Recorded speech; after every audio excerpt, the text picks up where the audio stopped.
السلام علیکم to all پیارے ویورز اینڈ لسنرز، کیسے ہیں آپ سب؟ امید کرتی ہوں سب ٹھیک ہوں گے، لائف بھی سب کی اچھی جا رہی ہوگی۔ اوکے سو جیسے جیسے ہماری کہانی بڑھ رہی ہے، کہانی کے اندر سسپینس بھی اور زیادہ ہو رہا ہے، اور مجھے لگتا ہے کہ کوئی بھی کہانی سسپینس کے بغیر بالکل بھی مزہ نہیں دیتی ہے۔ جتنا زیادہ کہانی کے اندر سسپینس ہوگا اتنا ہی ہمیں کہانی کو پڑھنے میں مزہ آئے گا، ٹھیک ہے۔ اور دوسری بات یہ کافی سارے لوگوں کو ابھی تک آیا اینڈ برڈلاس کی سٹوری سمجھ میں نہیں آ رہی ہے کہ سیزن 2 میں ان کے ساتھ ہو کیا رہا ہے۔ مجھے پورا یقین ہے کہ آج کل یا پرسوں تک کی ایپیسوڈ کو ریڈ کر کر آپ لوگوں کو اچھے سے اندازہ ہو جائے گا کہ ان کی کہانی کس طرح سے چل رہی ہے، ٹھیک ہے، اور سیزن 2 میں کیسے ہم ان کو انجوائے کرنے والے ہیں۔ سیزن 1 میں بھی ہم نے 90% موسٹلی برلاس کی مستیاں انجوائے کی تھی، ٹھیک ہے، زحال کے لیے اس کا جنون اب تک سیزن 2 میں بھی ہم نے انجوائے کیا ہے، لیکن آئرہ کے لیے اس کا جنون کیسا ہے اس کو ہم لوگ اب سیزن 2 میں انجوائے کریں گے، ٹھیک ہے۔ اور دوسری بہت ضروری بات جو آپ لوگ مطلب کہ بہت سارے کمنٹس ہوتے ہیں، اب تو اور زیادہ ہونے لگے، پہلے کچھ تھے اب اور زیادہ ہو گئے کہ رائٹر ایٹ لیسٹ 1 گھنٹے کی ایپیسوڈ کر دے، پلیز 20 یا 25 پیجز کی ایپیسوڈ کر دیں۔ میں آپ کو بتاؤں مجھے یہی لکھنے میں اتنے گھنٹے لگتے ہیں، تو مجھے یہ بتائیں کہ پھر مجھے ایڈیٹنگ کا ٹائم کب ملے گا، ٹھیک ہے، مجھے وائس اوور کا ٹائم کب ملے گا، مجھے پرومو بنانے کا ٹائم کب ملے گا، تو اس حساب سے مجھے چلنا ہوتا ہے، ٹھیک ہے۔ اور ایک ایپیسوڈ کی لمٹ اتنی ہی ہوتی ہے جتنی میں لکھتی ہوں، ٹھیک ہے، اس سے وہ ایکسٹرا ہوتا ہے، کوئی رائٹر لکھنا چاہے یا نہیں لکھنا چاہے، لیکن ہر رائٹر کی جو ایپیسوڈ لمٹ ہوتی ہے نوٹ پیڈ میں وہ اتنی ہی ہوتی ہے، ٹھیک ہے، جتنی آپ لوگوں کو مل رہی ہے۔ ٹارگٹ آپ لوگ خود دیکھیں کتنا سلو پورا کر رہے ہوتے ہیں، اس کے باوجود میں ڈیلی آپ لوگوں کو ایپیسوڈ دے رہی ہوتی ہوں۔ سو ٹارگٹ جلدی جلدی کمپلیٹ کیا کریں تاکہ پھر مجھے ہو کہ مجھے اور زیادہ لکھنا چاہیے، ٹھیک ہے۔ باقی جو کہتے ہیں نا ایک دن میں 2 ایپیسوڈ، بھائی پھر اگلے دن آپ لوگوں کی رائٹر نظر نہیں آئیں گی آپ لوگوں کو، پلیز ایک ایپیسوڈ، ٹھیک ہے، صرف ایک ایپیسوڈ۔ اوکے سٹارٹ کرتے ہیں۔ ٹارگٹ میں نے یہاں مینشن کر دیا ہے، کمپلیٹ کر لیجیے گا کہ تب ہی برلاس کی نگاہ بھی اس کی جانب اٹھی، دونوں جانب سے نگاہیں ملی تھی، دل مٹھی میں آئے تھے، سانس رکنے لگی تھی، ہوائیں جیسے تھم سی گئی تھی۔ آکسیجن وہ کسے کہتے ہیں دونوں ہی نہیں جانتے تھے۔ آئرہ کا دل بند ہو رہا تھا تو دھڑک برلاس کا دل بھی نہیں رہا تھا، وہ بنا پلک جھپکائے اسے دیکھ رہا تھا، دونوں جانب صرف آنکھوں کا رنگ ایک نہ تھا، ان میں چھپا قرب بھی ایک تھا، تکلیف بھی ایک تھی۔ آپ کو پتہ ہے میری محبوبہ ہے یہ، پلیز سب صحیح ہو جائے، میں اسے کال کرنے لگا ہوں، مجھے وہ چاہیے بھائی، مجھے وہ چاہیے، آپ لا کر دیں گے نا۔ وہ رو رہا تھا، تڑپ رہا تھا، اس کے بھائی اس کی تڑپ پر تڑپ رہے تھے۔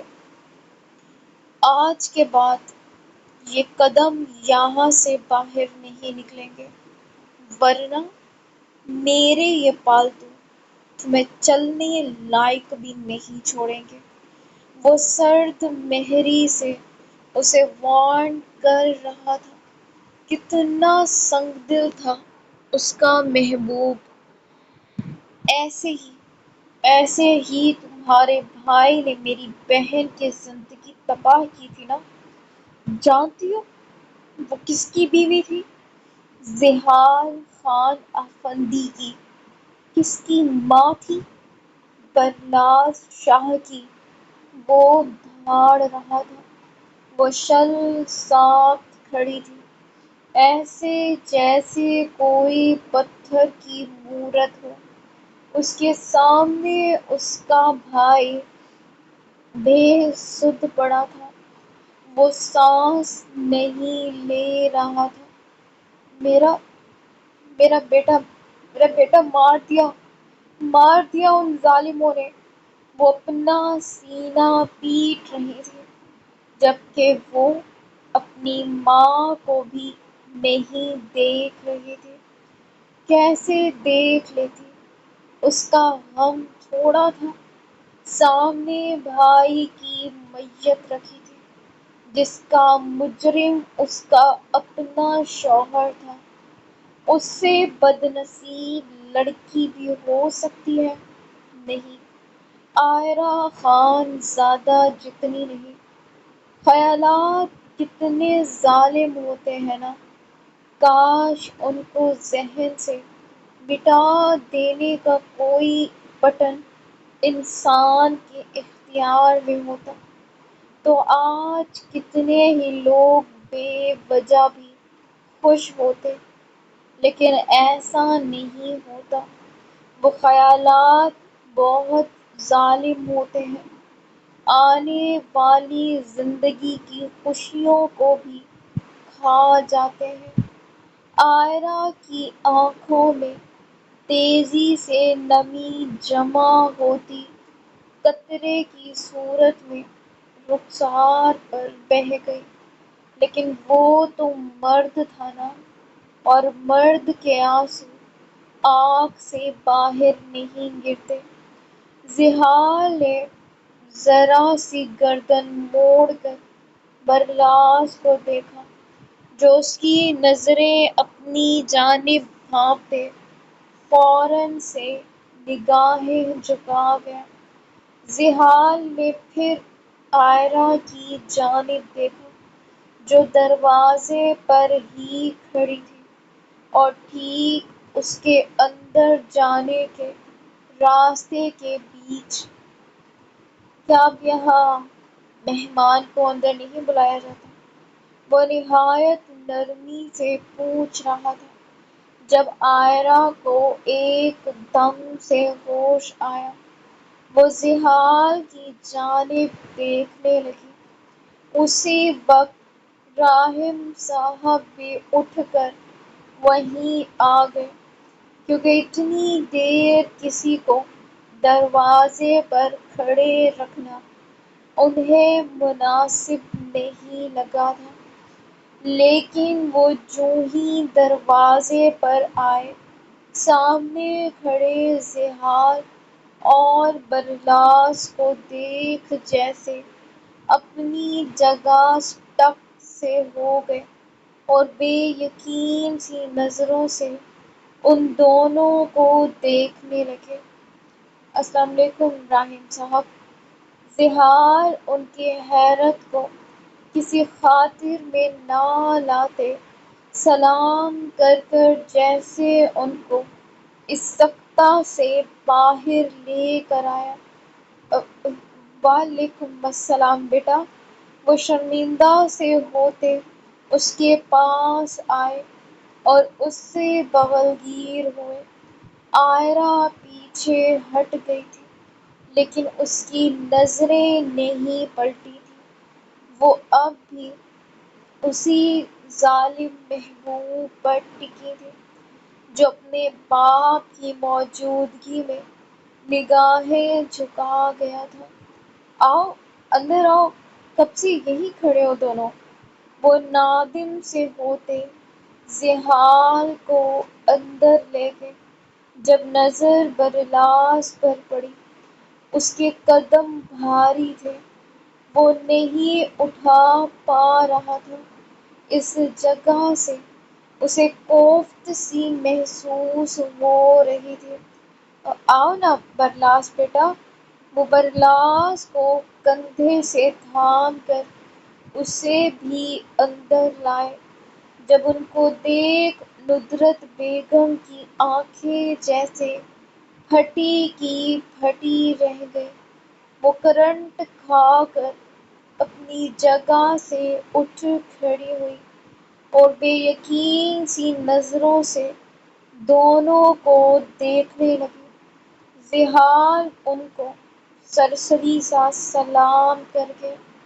کرنا تو اسے یہ بھی نہیں تھا، لیکن اس کے اس سرسری سے سلام پر بھی ان کو اپنے ہاتھ پر جلن سی محسوس ہوئی۔ آنکھوں کے سامنے وہ گرم پانی اور پھر اس میں اپنا ڈوبا ہوا ہاتھ یاد آیا۔ وہ فوراً سے اپنا ہاتھ پیچھے کر گئی اور خوف زدہ سی اس درندے کو دیکھنے لگی جو ایک بار اگر کسی پر اپنی دہشت ظاہر کر دیتا تھا تو وہ بندہ مرتے دم تک نہیں بھولتا تھا۔ بیٹھو نا بیٹا، آئرہ پانی لاؤ بیٹا، دونوں سفر سے تھکے ہوئے ہیں۔ راحم صاحب کی آواز پر وہ ذرا ہوش میں آتی کچن کی جانب چلی گئی۔ وہاں جاتے جیسے رکی ہوئی سانس ایک دم سے بحال ہوئی تھی۔ رکے ہوئے آنسوؤں کو بہنے کا راستہ مل گیا تھا۔ ایک انجانی سی کپ کپی اس کے بدن پر طاری ہونے لگی تھی۔ وہ اپنے دونوں ہاتھوں کی انگلیوں کو آپس میں الجھائے خود پر قابو کرنے کی کوشش کرنے لگی۔ اس کا جسم ٹھنڈا پڑ رہا تھا۔ بہت خوشی ہوئی تمہیں یہاں دیکھ کر، دل سے دعائیں نکل رہی ہیں بیٹا، ایسے جیسے کوئی اپنا بچھڑا ہوا مل گیا ہو۔ راحم صاحب کی آنکھوں میں خود بخود نمی اتر آئی۔ وہ لوگ یہاں سے گئے تو لگا سارا پاکستان خالی ہو گیا، لیکن آج پھر سے وہ بہار لوٹ کر آئی تھی۔ آج پھر سے وہی خوشبو یہاں کی فضا میں پھیل گئی تھی۔ ذیحال کو دیکھ ان کو حوصلہ سا مل گیا تھا۔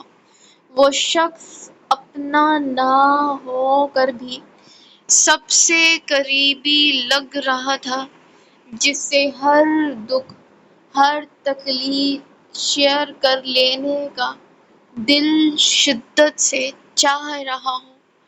آپ تو اب فون پر بھی رابطہ نہیں رکھ رہے، گھر میں سب ٹھیک ہے؟ وہ بہت اپنائیت سے پوچھ رہا تھا۔ راحم صاحب اسے سب بتانے لگے۔ وہ ایسے بات کر رہے تھے جیسے وہ ان کا ہی بیٹا ہو۔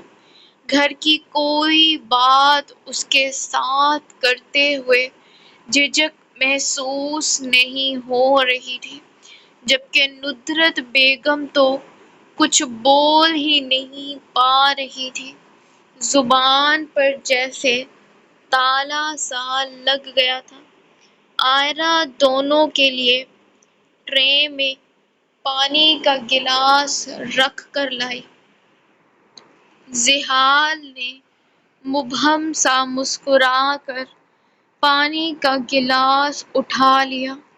وہ برلاس کی جانب جاتے ہوئے بری طرح سے گھبرائی ہوئی تھی۔ وہ سر جھکائے بیٹھا تھا۔ مسکراہٹ تو دور کی بات، اس کے چہرے پر اس وقت سنجیدگی کے سوا کوئی تاثر نہیں تھا۔ برلاس! ذیحال کے پکارنے پر اس نے فوراً سے اس کی جانب دیکھتے ہوئے جی بھائی کہا۔ پانی؟ اس نے آئرہ کے ہاتھ میں موجود گلاس کی جانب اشارہ کیا۔ وہ پوچھ نہیں رہا تھا، بتا رہا تھا کہ پی لو۔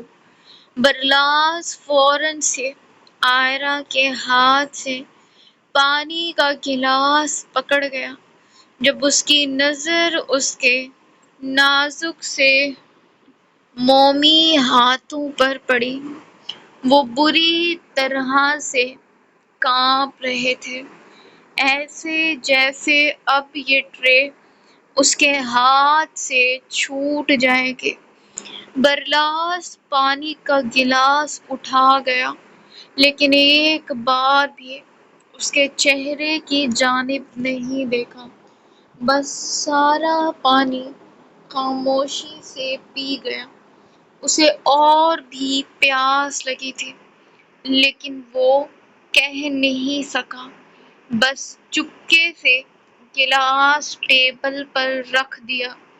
آئرہ واپس کچن میں چلی گئی تھی۔ اس کے جاتے برلاس کو لگا جیسے فضا میں پھیلی گھٹن ختم ہو گئی ہو۔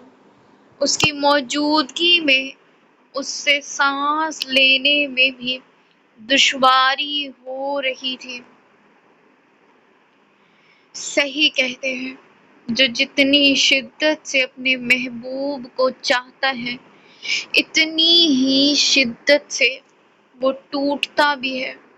آج وہ بھی کرچی بنا یہاں بیٹھا تھا، جو اگر کسی کو چبھ جاتا تو شاید وہ زندہ بھی نہ بچتا۔ وہ کافی دیر بیٹھے زحال سے بات کرتے رہے، جب ندرت بیگم کو اپنا خوف کم ہوتا ہوا محسوس ہوا۔ آپ لوگ یہاں کیوں آئے ہیں؟ وہ ہمت کرتی زحال کی جانب دیکھ کر بولی۔ خوف اتنا تھا کہ وہ ٹھیک سے اسے دیکھ بھی نہیں پا رہی تھی۔ یہ کیسی بات کر رہی ہیں ندرت بیگم؟ گھر کے افراد ہیں، اپنے گھر کسی وجہ سے تھوڑی آئیں گے۔ راحم صاحب کو جیسے ان کی بات پر مایوسی سی ہوئی۔ تو آج ہی کیوں، جب آج میری بیٹی کو رشتے والے دیکھنے آ رہے ہیں؟ یہ بات انہوں نے جان بوجھ کر کہی تھی، لیکن کچن میں دیوار سے ٹیک لگائے کھڑی آئرہ کی روح جیسے یک دم سے فنا ہو گئی تھی۔ وہ سانس روکے مڑ کر اپنی ماں کو دیکھنے لگی۔ دل کسی سوکھے پتے کی مانند لرزنے لگا تھا۔ اس نے خوف زدہ سی نظروں سے ہمت کرتے برلاس کی جانب دیکھا، جو ندرت بیگم کی جانب دیکھتا جیسے پتھرا سا گیا تھا۔ آئرہ کو اس کی ان نظروں سے بے ساختہ خوف محسوس ہونے لگا تھا۔ کون آ رہا تھا؟ یہ پہلا سوال تھا جو برلاس نے خود کیا تھا، اور انداز اتنا سرد تھا کہ آئرہ کو اپنی رگوں میں دوڑتا خون جمتا ہوا محسوس ہونے لگا تھا۔ وہ دل ہی دل میں اس کی یہ بات بھول جانے کی دعائیں کرنے لگی۔ آنکھوں سے خوف کے آنسو بہنے لگے تھے۔ کاش اس کی ماں نہ بولتی، وہ اب بھی چپ ہو جائے۔ وہ نہیں جانتی تھی وہ کس درندے کے آگے یہ بات کر گئی تھی۔ اگر جان لیتی تو شاید زحال سے زیادہ اس سے خوف کھاتی، کیونکہ وہ اپنے باپ کی طرح رحم نہیں کرتا۔ وہ تو انسان کی روح تک کو تڑپا کر رکھ دیتا ہے۔ میری بیٹی کو دیکھنے والے آ رہے ہیں۔ انہوں نے ایک ایک لفظ پر زور دیتے جیسے کچھ باور کروایا۔ زحال انہیں اسپاٹ نگاہوں سے دیکھتا رہا۔ تو وہ یہی ہے ندرت بیگم؟ اب اصل دھماکہ ہوا تھا سب پر۔ ندرت بیگم پھٹی پھٹی نظروں سے سانس روک کے اسے دیکھنے لگے۔ ان سے برا حال اندر کھڑی عائرہ کا ہوا تھا، جس پر آج کسی نے ساتوں آسمان ایک ساتھ آ گرائے ہوں۔ وہ اپنی جگہ سے ہل بھی نہیں سکی۔ مطلب وہ ہکا بکا سی پوچھ رہی تھی۔ مطلب کہ زحال نے یہ فون کر کر مجھ سے کہا تھا کہ وہ عائرہ کو لینے آ رہے ہیں۔ یہ ساری تیاریاں ان کے لیے ہی تھی۔ اب اصل جھٹکا عائرہ کو لگا تھا۔ اس نے اپنی ساری بنائی ہوئی ڈشز دیکھی۔ کیا یہ سب اس نے اس کے لیے بنائی تھی؟ وہ سوچ کر بے اختیار رو پڑی۔ دل ڈوب رہا تھا۔ نہیں، ایسا نہیں ہو سکتا۔ آپ ایسا کیسے کر سکتے ہیں راحم صاحب؟ میں ہرگز ان کے ساتھ اپنی بیٹی کو نہیں جانے دوں گی، کبھی بھی نہیں۔ وہ بضد ہوتی ایک دم سے اٹھ کھڑی ہوئی۔ ان کو ایسے اٹھتے دیکھ عائرہ کا دل اچھل کر حلق میں آ گیا تھا۔ وہ کانپ سی گئی تھی۔ ان کی بات سن کر اسے رہ رہ کر اس بیسٹ سے خوف آ رہا تھا جس کی اصلیت صرف وہی جانتی تھی۔ تو آپ اپنی بیٹی کو کسی کے نکاح میں ہوتے ہوئے کسی اور کے ساتھ رخصت کر دیں گی؟ وہ نہایت سنجیدگی سپاٹ انداز میں استفساریہ پوچھ رہا تھا، کیونکہ غصہ اسے بھی آیا تھا جسے وہ بڑی مہارت سے دبا گیا تھا۔ میں اسے کورٹ سے خلا دلوا دیتی۔ اب کی بار ان کی بات پر راحم صاحب بھی ششدر رہ گئے تھے۔ وہ بے یقین سے اپنی بیوی کو دیکھنے لگے۔ وہ کتنی آگے کا سوچ گئی تھی۔ اگر کوئی عائرہ کو دیکھتا تو شاید اس کی حالت پر رحم کھا لیتا۔ اس بیسٹ کے خوف میں پسینے سے وہ پوری بھیگ چکی تھی۔ ہر کسی کو اپنی زندگی بہت پیاری ہے ندرت صاحبہ۔ خلا سے پہلے کروانے والا ضرور ایک بار اس شخص کا نام دیکھتا۔ زحال کا انداز ٹھہرا اور سرد برفیلا تھا۔ راحم صاحب اس کی بات پر متفق ہوتے اپنی بیوی کو دیکھنے لگے۔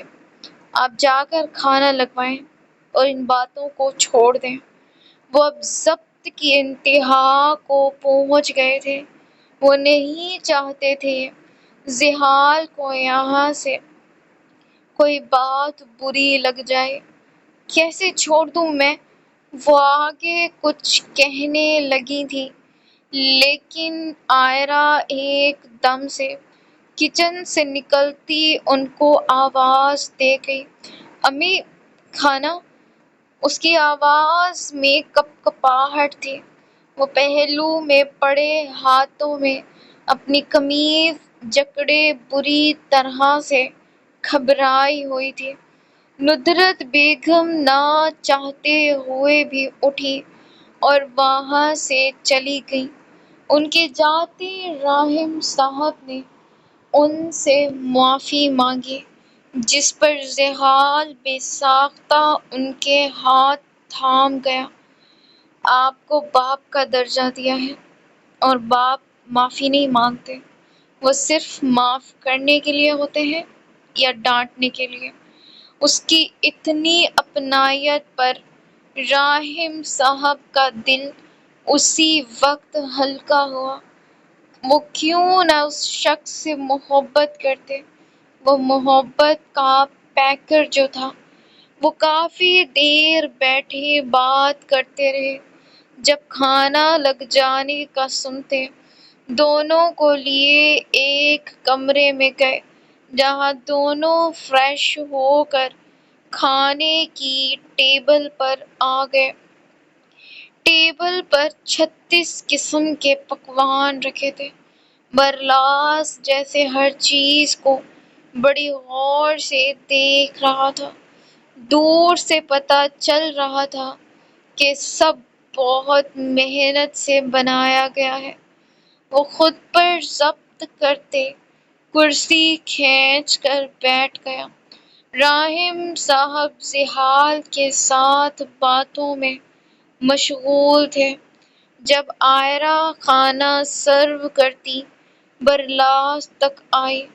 اس کے قریب آتے کیفیت پھر ویسی ہو گئی تھی، لیکن برلاس نے اپنی پلیٹ پیچھے کھینچتے سرخ ہوتی نگاہوں سے پلیٹ کے دائیں جانب دیکھا۔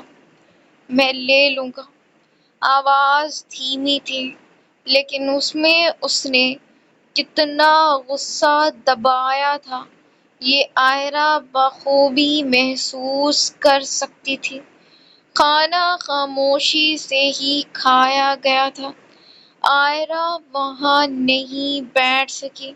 بیٹھ بھی جاتی تو نوالا اس کے حلق سے نیچے نہ اترتا۔ مجھے یہاں تھوڑا کام ہے، آتے ساتھ نکل جائیں گے ہم لوگ۔ ذیحال کی بات پر راہم صاحب افسردہ سی نگاہوں سے اسے دیکھنے لگے۔ ارے ایسے کیسے؟ کچھ دن تو رک جاؤ۔ وہ کیسے کہہ دیتے کہ بیٹی کو کچھ دن اور دیکھنے کا دل ہے۔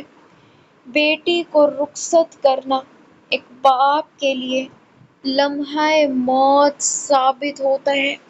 نہیں، رات کی فلائٹ سے واپس نکلنا ہے، وہاں بھی بہت سے کام ہیں۔ وہ نہایت عاجزی سے بولتا، نیپکن سے منہ تھپ تھپاتے ہوئے اٹھ کھڑا ہوا۔ برلاس بھی اس کے ساتھ ہی کھڑا ہو گیا۔ تم یہیں رک جاؤ اور عائرہ کے ساتھ پیکنگ میں ہیلپ کرو۔ اس کی بات سنتے برلاس اسے دیکھنے لگا، لیکن کچھ بول نہیں پایا۔ عائرہ نے تڑپ کر اس کی جانب دیکھا۔ دل چیخ کر کہہ رہا تھا، نہیں، اسے اس کی ضرورت نہیں، پلیز اسے لے جاؤ، ورنہ وہ اس کے خوف سے ہی آج پوری ہو جائے گی۔ جی بھائی، مختصر سا جواب دیتے وہ وہیں رک گیا۔ ذیحال اپنا فون اٹھاتے گھر سے باہر آ گیا۔ اسے لینے 3 گاڑیاں آئی تھیں، جن میں 2 گاڑیاں اس کے گارڈز کی تھیں۔ وہ یہاں سے چلا ضرور گیا تھا، لیکن اس کی سلطنت اسی طرح قائم و دائم تھی۔ وہ سیدھا اپنے آفس میں گیا تھا، جہاں سے اس کے انڈر چلتے سارے دارالاعمال کو کنٹرول کیا جاتا تھا۔ اسے وہاں اچانک دیکھ پورے سسٹم میں جیسے ایک افراتفری سی مچ گئی تھی۔ وہ جتنے دن بھی بعد وہاں آیا ہو، لوگ اس کی دہشت اب تک نہیں بھولے تھے، نہ بھول سکتے تھے۔ عائرہ سارے برتن سمیٹ کر سنک کے پاس کھڑی ہوتی ان کو دھونے میں خود کو مصروف کر گئی تھی۔ راہم صاحب اپنے کمرے میں موجود تھے۔ ندرت بیگم ان سے بحث میں مشغول تھی۔ ان کو کسی طور یہ بات برداشت نہیں ہو رہی تھی کہ ان کی بیٹی ان کے ساتھ یہاں سے جائے۔ گھر میں اس وقت یہی لوگ تھے، اسی لیے سناٹا سا چھایا ہوا تھا۔ وہ اپنے دھیان میں برتن دھو کر اسٹینڈ پر لگا رہی تھی جب اس کے پاس 2 پلیٹیں اور رکھی گئیں۔ ان کو پکڑے ہاتھ کو دیکھ آئرہ کرنٹ کھا کر ایک دم پیچھے مڑی اور اسے دیکھنے لگی۔ یہ باہر رہ گئی تھی۔ وہ بنا اس کی جانب دیکھے اس کی نظروں کے سوال کو بھانپ گیا تھا، جبکہ آئرہ کا دل چڑیا کی مانند دھک دھک کرنے لگا تھا۔ پانی ضائع ہو رہا ہے، وہ کہہ کر نل بھی ساتھ ہی بند کر گیا۔ آئرہ جیسے ہوش میں آتی 2 قدم پیچھے ہو گئی اور اسے دیکھنے لگی۔ برلاس نے کچھ دیر انتظار کیا کہ وہ اب اپنا کام کرے گی، لیکن وہ تو جیسے پتھرا گئی تھی۔ برلاس خود اپنے کف موڑ کر سنک کے پاس آیا اور برتن دھونے لگا، جس پر آئرہ ہوش میں آتی اسے حیرت سے دیکھتی ہڑبڑا سی گئی۔ میں کر لوں گی۔ وہ شرمندہ سی ہوتی اس کے ہاتھ سے اسپنج لینے کی کوشش کرنے لگی، لیکن برلاس نے کچھ نہیں کہا، نہ اس کی جانب دیکھا، بس خاموشی سے برتن دھو کر ایک سائیڈ ہو گیا۔ اب پیکنگ کرنے چلیں؟ اس کے باپ کا حکم تھا، اسے جلدی بجا لانا تھا۔ آئرہ پہلے ہی خاموشی سے ڈر رہی تھی، اس کے ساتھ اکیلے کمرے میں جانے پر تو دل جیسے لبوں پر آ گیا تھا۔ نفرت چاہے جتنی شدید تھی، لیکن ان کے بیچ ایک رشتہ تھا، قبولیت کا، جس کی طاقت کو دنیا کی کوئی طاقت ہرا نہیں سکتی تھی۔ وہ اس کا محرم تھا۔ کیسے ممکن تھا کہ اس کی موجودگی میں اس کی دھڑکنوں میں کوئی طغیانی سا طوفان نہ مچا دے؟ وہ خاموشی سے اپنے ٹھنڈے پڑتے گیلے ہاتھ دوپٹے سے خشک کرتی آگے بڑھ گئی۔ برلاس اس کے پیچھے تھا۔ اس کے کمرے کا راستہ آج بھی اسے یاد تھا۔ وہ خاموشی سے اس کے پیچھے پیچھے چل پڑا تھا۔ جب وہ دونوں ایک ساتھ آگے پیچھے کمرے میں داخل ہوئے، وارڈروب کی جانب وہ بڑھ ہی رہی تھی جب اچانک برلاس کے بازو کھینچتے اس کے منہ سے چیخ نکلنے لگی، جسے برلاس اس کے منہ پر ہاتھ رکھتے وہیں دباتے اسے بند دروازے کے ساتھ پن کر گیا۔ اس اچانک افتاد پر وہ آنکھیں پھاڑ کر ہونکوں کی طرح اسے دیکھنے لگی۔ بدن پر بری طرح سے لرزش طاری ہو گئی تھی۔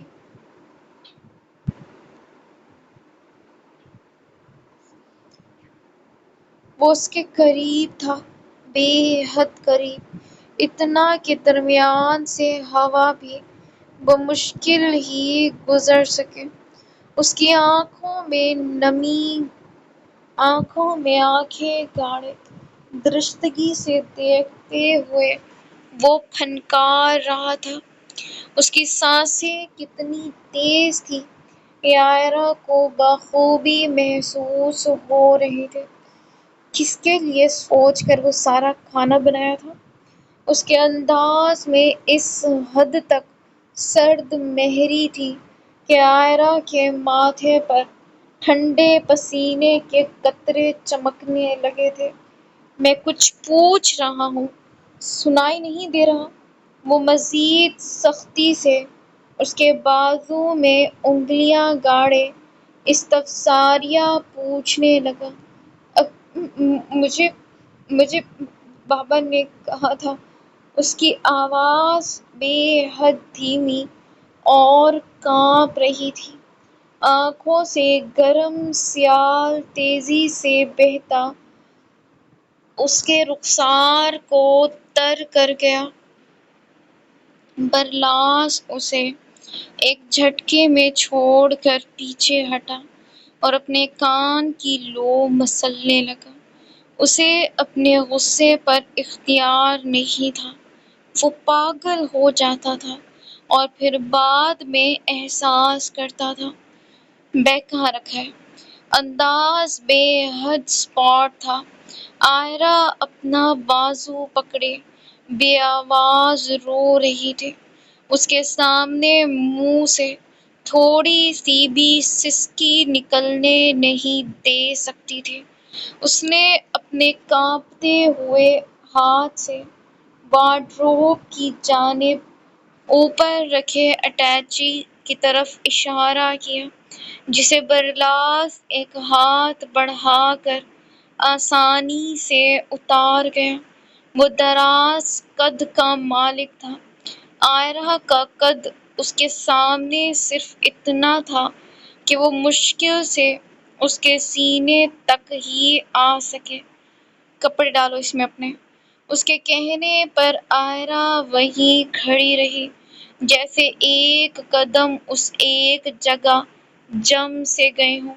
برلاس نے نظر اس کی جانب کرتے آبرو ایسے اٹھائی جیسے کہنا چاہتا ہو میں کچھ کہہ رہا ہوں، لیکن وہ وہیں کھڑی رہی۔ میں آپ کے ساتھ نہیں جاؤں گی۔ یہ ایک جملہ بولنے کے لیے کتنی ہمت اس نے جٹائی تھی، یہ صرف وہی جانتی تھی۔